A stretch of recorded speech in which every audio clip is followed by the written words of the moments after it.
I helped a man, a friend of mine who lost his job when COVID started, and we opened a land grading and clearing company. And it wasn't something that I was passionate about, but he was. And I knew he was a good quality person. And as you know, with just managing people, Paul, if you got someone who's really passionate about something, kind of like Smith, he's real passionate about the producing and that's what he loves to do.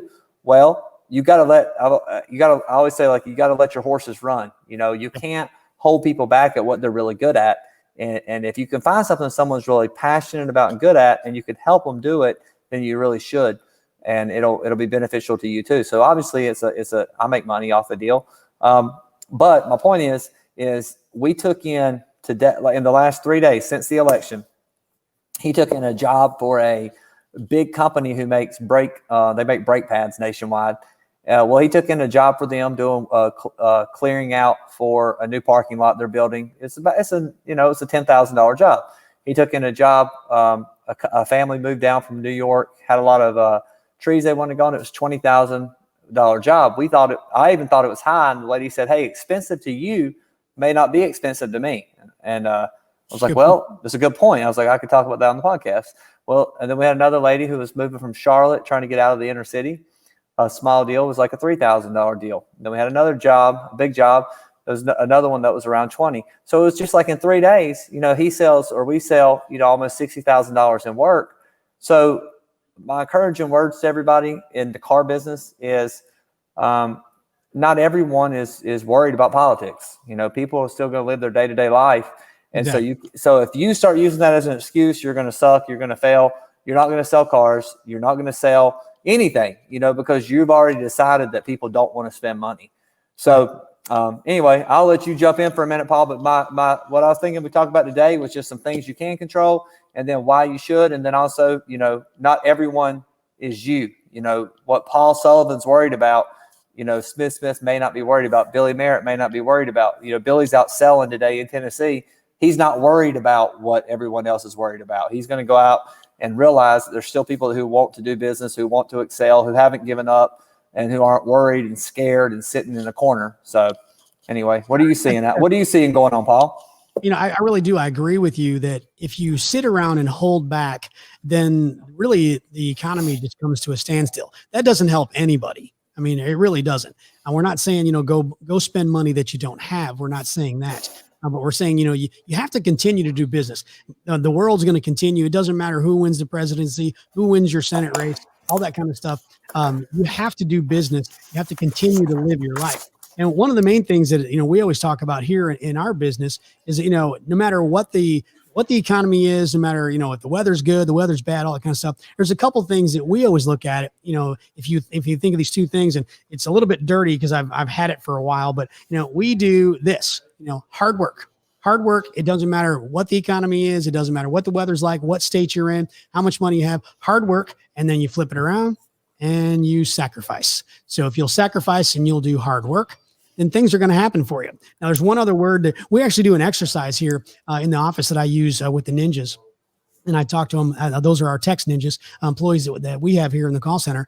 And I use this a lot. I'm going to give you the very shortened version of it, but it starts with this one little card and my handwriting. It might look like a little kid, but that's my handwriting. I handwrite every single one of them with the word believe. And what I do is I tell people all the time, I'm like, if you believe that things are going to happen, it's very similar to Billy talking about writing your goals down, things that will come to fruition. You almost wish it into reality. But if you believe, this little card, I give one to every ninja, and I tell them, look, this card can be just, a Sharpie on an index card. I give it to them. I said, it's yours. You can throw it in the trash can and never see it again. No big deal. It's your card. I said, or, you can actually believe that your dreams, your desires will actually come true. And if you put this card somewhere where you see it every day, and again, I've given one to every single employee that's worked for us.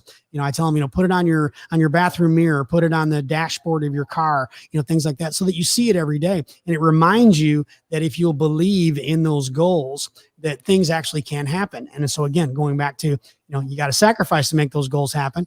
You got to do the hard work, to make those goals happen. But bringing it back around to the dealer, is that, look, dealers have to understand that, you got to believe that you're going to sell cars. I mean, you got to do business as usual, basically. Now, you have to be smart about certain things. You have to adjust and adapt. That's what we've called 2020 from the get-go, as things have happened with COVID and the economy and people, the separation, all that kind of stuff. I mean, think about that for just a second, Caleb. Think about how dealers had to completely redo business, wearing masks, delivering cars, all that kind of, you would never have thought of that a year ago. No. And like, I have a dealer in Asheville, North Carolina, and they are obviously, North Carolina is a very liberal state and a liberal governor who shut things down. And Asheville is an extremely liberal area, and they were not allowed to go on test drives. They could only have 3 people in the dealership at one time.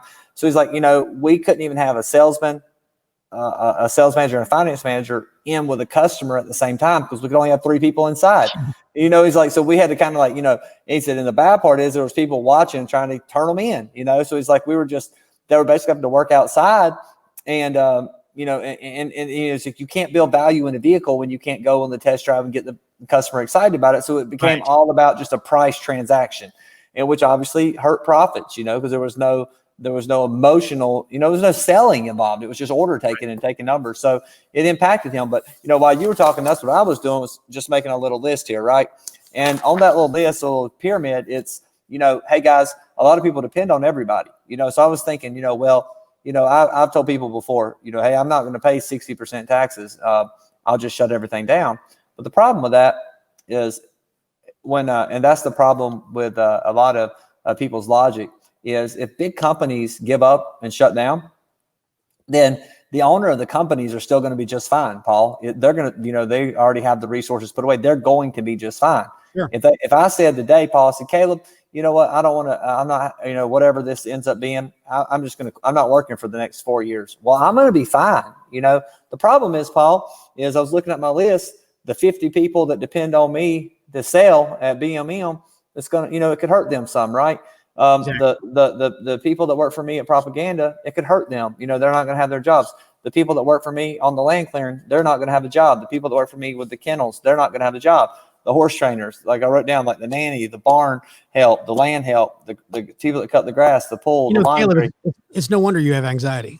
Yeah. Well, but here's the thing about that, Paul, all those people are dependent on me to keep making money so I can pay all of them. And and while they may be lower income jobs, all that money's coming from my businesses. Right.